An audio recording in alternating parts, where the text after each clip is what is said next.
Salut les amis, salut tout le monde et bienvenue une fois de plus sur votre chaîne d'information préférée, Clop Info.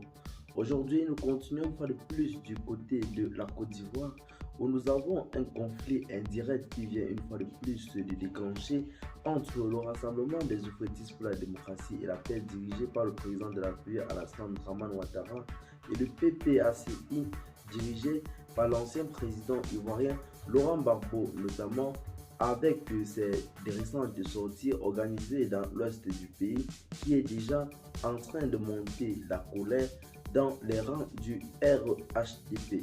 Ces derniers, notamment, ne supportent pas cette sortie de Laurent Gbagbo qui est véritablement en train d'augmenter véritablement et même considérablement sa popularité. C'est un secret pour personne. La visite du président Laurent Gbagbo à l'ouest dans les régions de Kavali et du Guimond n'a pas été du goût de certains au cadre du parti au pouvoir, le Rassemblement des Oufouettistes pour la démocratie et la paix, en abrégé RHDP. Il fallait donc s'y attendre. L'un des collaborateurs du président de la République, son Excellence Alassane Dramane Ouattara, n'a pas perdu de temps pour réagir à la visite de compassion de l'ancien président au peuple ouest, participant à l'improvisation du chef central de la communauté ouest du côté de Daloa, Anne Ouloto, puisque c'est bel et bien d'elle qu'il s'agit, a profité de cette occasion pour réagir à la sortie du Woody de Mama. C'était samedi, le 9 avril 2022 dernier, à l'esplanade de la mairie de la ville. Pour Madame Anne Ouloto, la souffrance des Ouest aurait commencé depuis 2002, lors de la rébellion armée.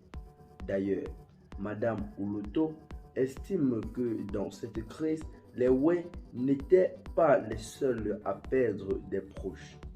Pour la ministre de la fonction publique, il est temps de regarder devant. Elle affirme notamment que, je cite, « Malheureusement, ce qui nous est donné de constater, il n'y en a rien ici en Côte d'Ivoire. Leur spécialité, c'est de parler. Tu parles, tu parles, tu parles, tu construis l'histoire et la détruis. Tu construis l'histoire et tu la détruis. Tu racontes des histoires et toi-même, tu fais des histoires et après, tu recommences toi à zéro. Et puis, tu recommences encore. Et dans ça, c'est le peuple ou alors le pays ouais qui pleure. Mais, diantre, le pays ouais va pleurer jusqu'à quand?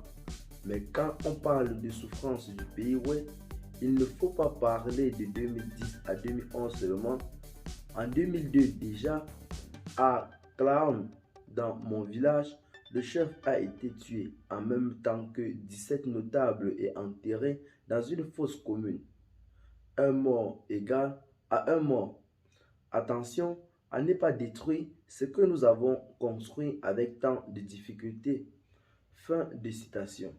Tel est le message lancé par Madame Anne Ouloto à l'ancien président ivoirien Laurent Gbagbo en lui mettant en garde notamment au niveau où elle affirme qu'il ne faut pas détruire ce qu'ils ont construit.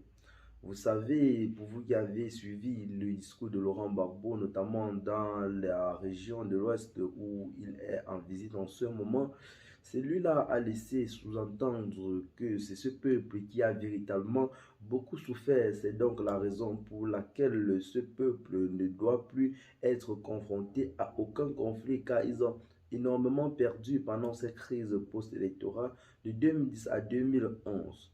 Ce qui n'a pas été de bon goût pour les membres du RHDP qui ont décidé de briser le silence et de recadrer l'ancien président ivoirien Laurent Gbagbo, tout en lui mettant en garde sur le fait qu'il ne faut pas qu'ils détruisent ce qu'ils ont conçu pendant tant d'années. Eh bien les amis, qu'est-ce que vous en pensez de cette petite analyse ou alors de cette réaction du Rassemblement des Oufouettistes pour la démocratie et la paix en ce qui concerne la sortie de l'ancien président ivoirien Laurent Gbagbo? Partagez la vidéo avec vos amis si vous l'avez trouvée intéressante. Abonnez-vous à la chaîne si ce n'est pas encore fait. Et à très bientôt pour de nouvelles notes d'information. Bye bye.